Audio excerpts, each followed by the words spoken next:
A single flicker of light could get you killed in World War II. Yet millions of homes stayed warm without giving away their position. That wasn't luck. It was a forgotten piece of survival engineering hiding in plain sight. During World War II, cities across Europe were forced into near-total darkness.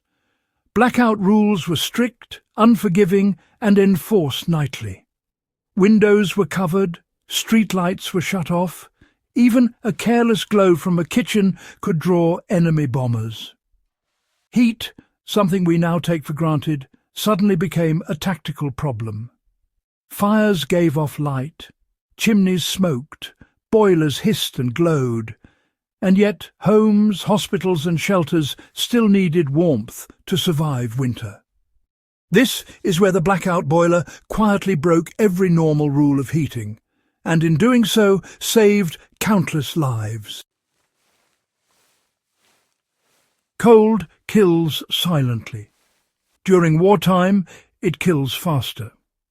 In the early 1940s, fuel shortages, bomb damage, and harsh winters collided. Traditional heating methods were dangerous under blackout conditions. Open fireplaces produced visible light and sparks. Coal stoves smoked heavily and revealed occupied buildings. Electric heaters were unreliable and often cut off during air raids. Entire neighbourhoods risked exposure, hypothermia and illness if heat failed. The challenge wasn't just staying warm, it was staying invisible. Heat had to exist without light, smoke or sound that could give away a location. This wasn't a comfort problem, it was survival math. Well, the blackout boiler wasn't a single patented machine. Rather, it was a category of improvised, purpose-built heating systems designed to operate under blackout rules. These systems, you see, prioritized concealment above efficiency or convenience. They were sealed, low flame, low smoke, and often hidden below ground or inside thick masonry. Many were, in fact, adaptations of existing boilers, retrofitted with baffled flues, reduced oxygen intake and indirect heat exchange. Instead of roaring flames, they used slow, controlled combustion. And instead of radiating light into rooms, heat was transferred through water or heavy metal surfaces. The goal was simple, really. Produce warmth without producing evidence. In Britain, where blackout enforcement was especially strict, these systems became common in urban homes, factories and air raid shelters. Similar concepts appeared across occupied Europe, wherever people had to survive winters without being seen. Under normal conditions, boilers are designed to burn hot and fast. Bright flames mean efficiency. Visible exhaust means airflow. Noise means power. But, you know, blackout boilers flipped all of that upside down. They burned cooler on purpose. Flames were shielded deep inside chambers lined with firebrick or cast iron. Air intake was choked down to the minimum needed to sustain combustion. Exhaust gases were cooled before leaving the structure, reducing visible vapour. And, well, some flues ran horizontally through walls or underground before venting far from the building. This violated standard engineering logic of the time. Cooler burns meant less energy per unit of fuel. Restricted airflow increased soot risk. Longer exhaust paths reduced draft. On paper, these systems looked inefficient and even dangerous. In reality, though, they were brilliant adaptations to extreme conditions. Here's the interesting part. Blackout boilers relied heavily on thermal mass. Instead of blasting heat quickly, they stored it. Water tanks, thick masonry walls, and iron radiators absorbed heat slowly over many hours. Once warmed, they released that heat gradually, even after the fire died down. This allowed fires to be lit briefly and at controlled times, often during air raid noise when detection was less likely. Some systems use gravity-fed hot water circulation. No pumps, no electricity, just physics. Hot water rose, cold water sank, and warmth moved through the building silently. This reduced mechanical noise and eliminated reliance on vulnerable power grids. The result was steady, low-profile heat that didn't announce itself to the sky. Fuel was scarce. Coal was rationed. Wood was often green or salvaged from bombed structures. Blackout boilers were designed to sip fuel, not devour it. They used smaller fireboxes and encouraged longer burn times. Some were designed to burn lower-grade fuels that traditional stoves struggled with.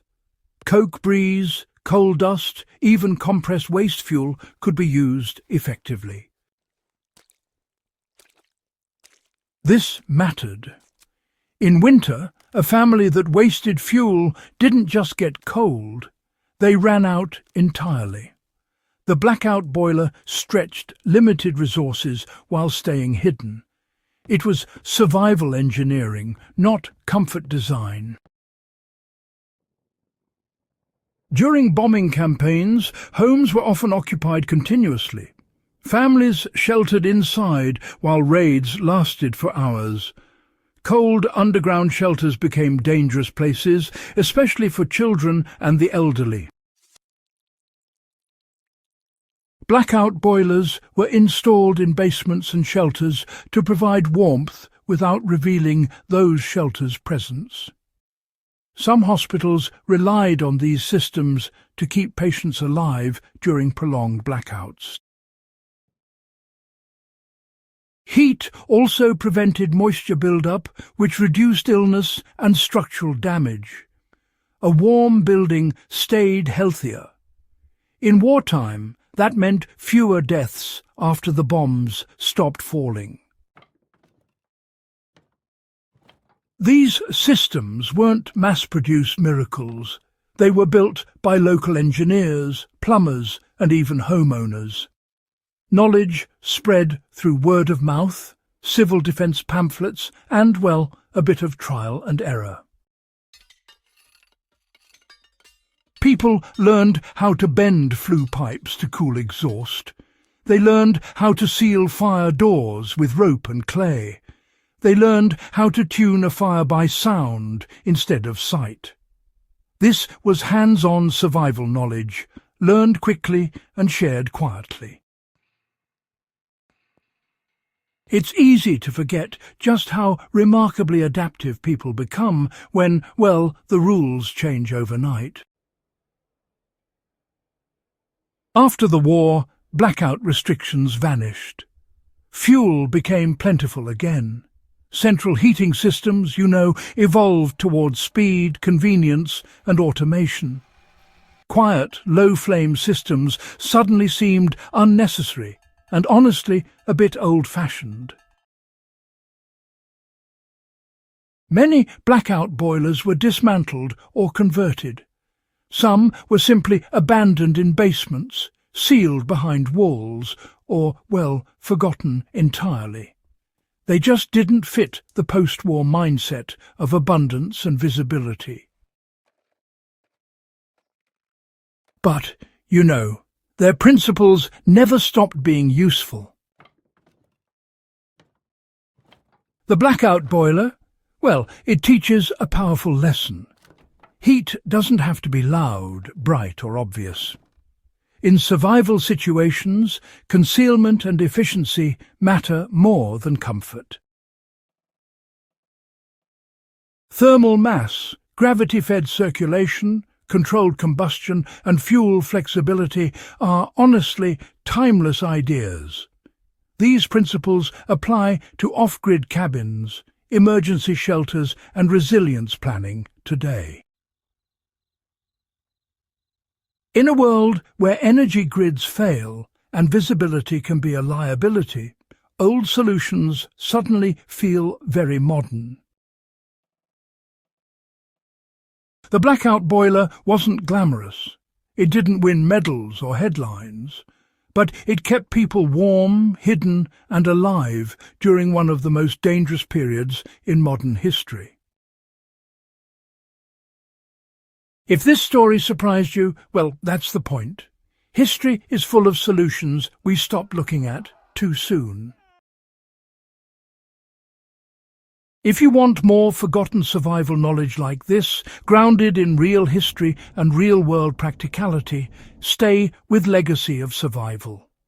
Like the video if you found value here. Subscribe if you want more stories like this.